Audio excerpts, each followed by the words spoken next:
Suite à l'armistice et à la défaite des empires centraux, les forces alliées sortent victorieuses du premier conflit mondial. Pour marquer cette victoire, une médaille interalliée est créée, la première en son genre. C'est lors des débats menés en 1915 sur la croix de guerre que le député Maurice Bouilloux-Lafont présenta une proposition de loi relative à une médaille internationale de la guerre. Cette idée resta sans suite jusqu'à janvier 1919 quand le maréchal Foch présenta la proposition au Conseil supérieur des Alliés, cours de la conférence de la paix. Cette médaille devra être fabriquée par chaque pays selon les caractéristiques suivantes.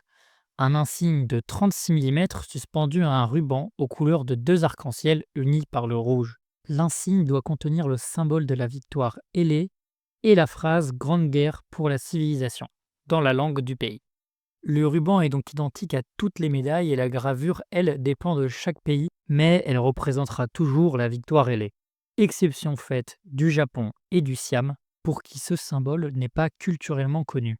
En tout, 14 pays remirent cette médaille. Chaque pays l'adapta selon ses traditions esthétiques concernant les médailles. Le ruban touchant l'insigne pour la version italienne, ou encore le ruban étant court pour la version américaine. De plus, les Américains ne voulant pas créer une médaille commémorative en plus, tant à cette époque, comparé à aujourd'hui, très austère au niveau des médailles, décida de mettre des agrafes dessus pour marquer le nom des différentes batailles auxquelles le récipiendaire a participé.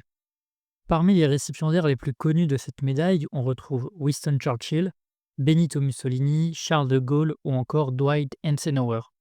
Je vous mets dans la description les conditions d'attribution de cette médaille en France, ainsi que la liste des pays l'ayant décernée.